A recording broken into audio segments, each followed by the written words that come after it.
Hello, this is Emily. Hi Nelly, how are you guys? Um, I'm doing my video from a different vantage point.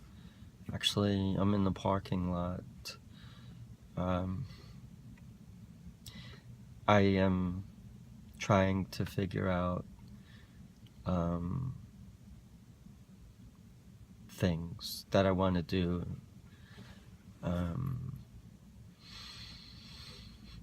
I started watching elderly gentleman who is struggling physically. He's got a lot of limitations.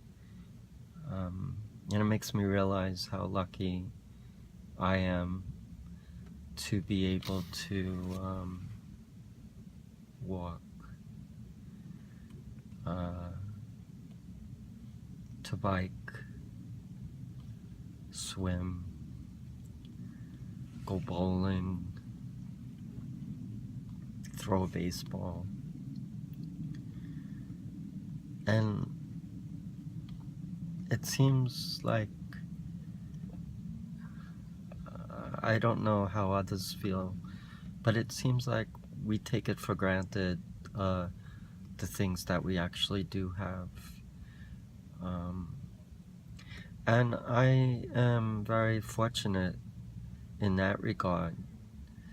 I have my own limitations. Obviously, I struggle with something different than physical. I am going through my own battles. I have depression.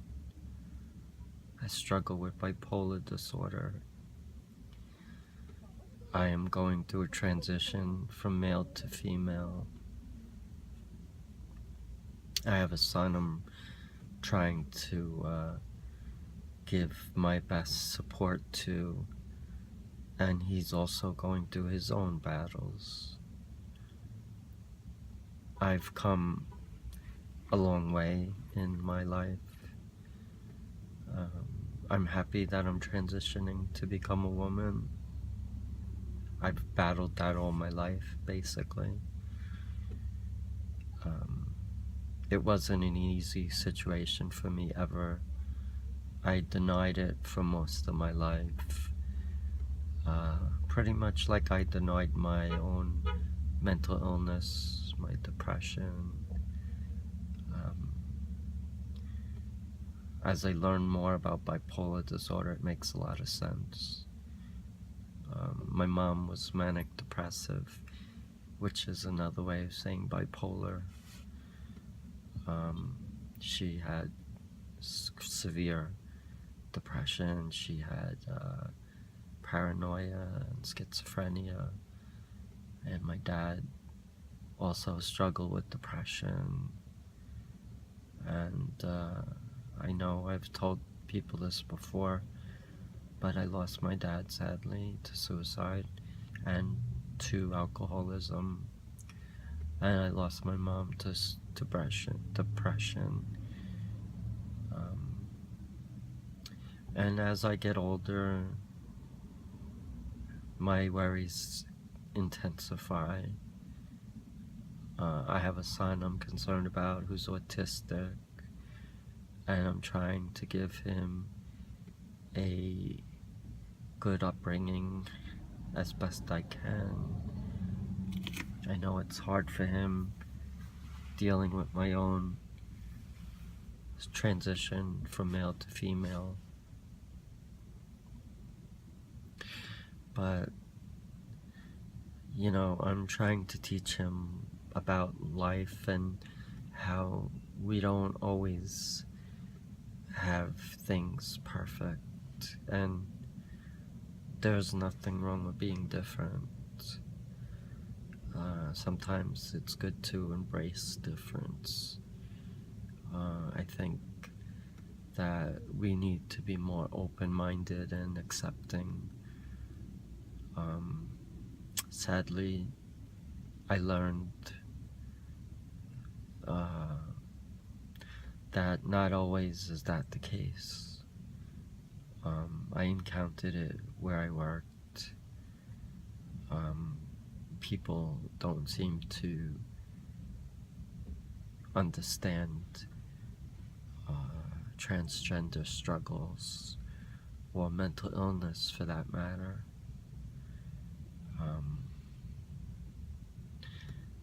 Coping with depression and mental illness, bipolar disorder, being a transgender woman, and raising a son on the autistic spectrum is a lot to deal with. And also I have a lot of financial pressures. I'm trying to take on the responsibilities of the household as best I can. I'm trying to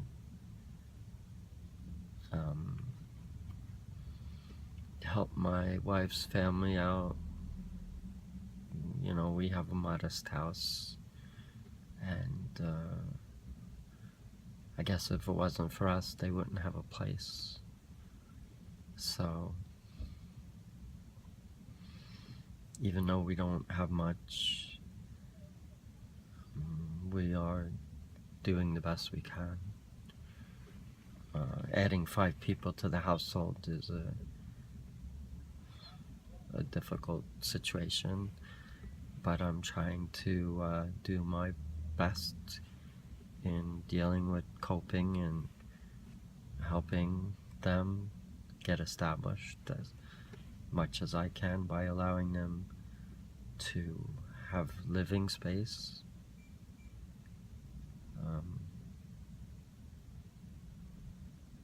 But I do admit that it would help to have some financial assistance. I'm getting some help from my brother-in-law, and I think my sister-in-law will help when she gets situated. They're good when I was driving them. They always give me gas money, or so, you know, they do appreciate that.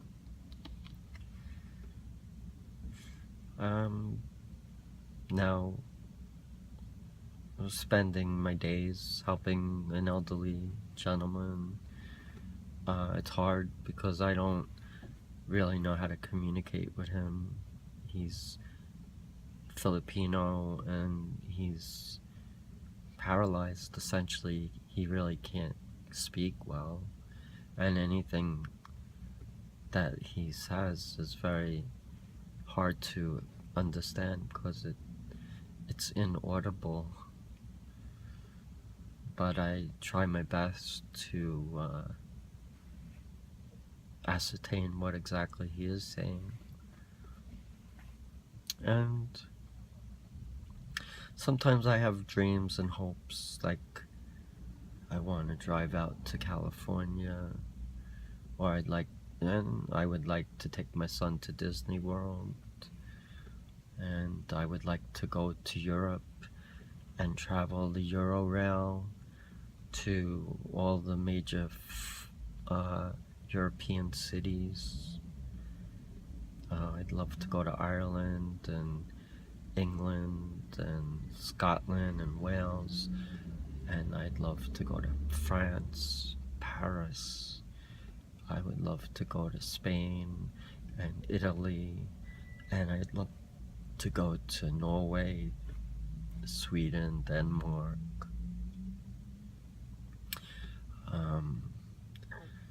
I'd love to drive throughout the countryside as well. So many things, but it's hard when you don't have the resources, you know, and you realize that life is fleeting, and I'm not getting any younger.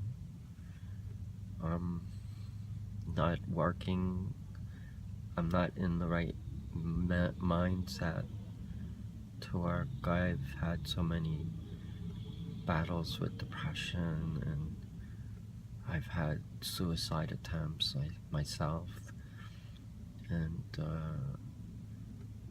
I don't want to be pushed over the edge. I'm very fragile in a way. I have a fragile psyche. I believe I am very sensitive, though I'm good at covering it up. I mean, I had to growing up, knowing my gender identity, how it differed from my born sex. I knew that I felt more female, but I didn't understand it. I tried to find things to prove otherwise. Like I played baseball, and I ran cross country. I excelled in math and the sciences. Not that girls can't do that, of course they can. But I tried to put myself into more type of roles that would be more, I guess, male influenced, even though I didn't feel that way. In fact, I used to always enjoy going out when I had the money to the mall, and I would gravitate towards the girls and women's section, and it was fun to find clothes that I really enjoyed, that I felt more comfortable wearing.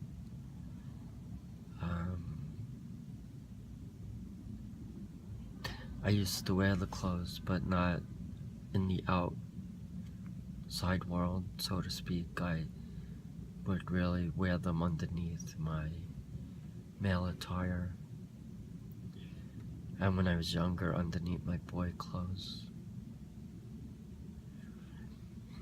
But I would go to such lengths to get my hands on female clothing. As I got older, like in my mid-20s, early 30s, I started going into the lingerie section, and I enjoyed buying bras and panties and things that were extremely girl centric, feminine. Women obviously wore the lingerie, and that's how I felt as a woman, that I should also wear lingerie. And I enjoyed the feeling, silk, spandex. But people don't know the inner turmoil someone goes through if they're struggling with their gender identity. Gender dysphoria is the term they use to explain when someone is at odds with their born sex, how they perceive themselves, and how they feel, and how they are born. So I was born a male, but I've always felt more like a girl. And it took me a long time to understand that, because I always tried to run away from that, and I repressed it, and I tried to dismiss it. But you know, after a while, eventually it will come back. And you know, I always thought, you know, there was gonna be a time when I would just I guess I thought it was gonna run its course and I wouldn't have to deal with it anymore. But it never did run its course. And here I am. I'm now living as a woman 4 years, little more than 4 years. And I'm living full time. And I'm not having any regrets. I've had gone through a lot emotionally and mentally. I'm struggling with my depression and my bipolar. I've been in the hospital more times than I can count. I've been admitted to the psychiatric wards of 4 different hospitals. My longest stay at a psychiatric hospital was about close to a month. I take medication. It helps. I'm dependent on medication. And the problem when you're dependent on medication is that it affects your mind.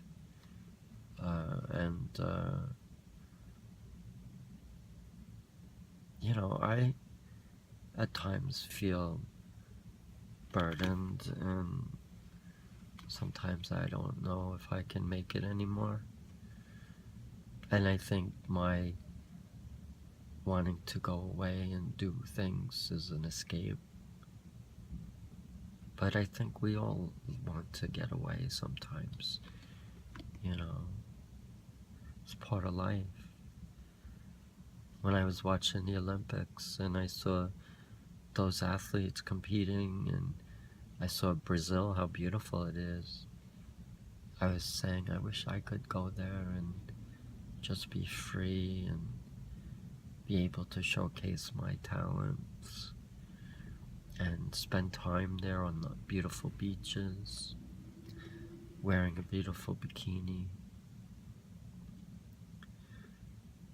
But life is filled with challenges, and we don't always know what's going to happen in our life.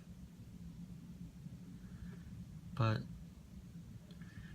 I'm starting to realize that I can only do so much, and, you know, just try to do my best. And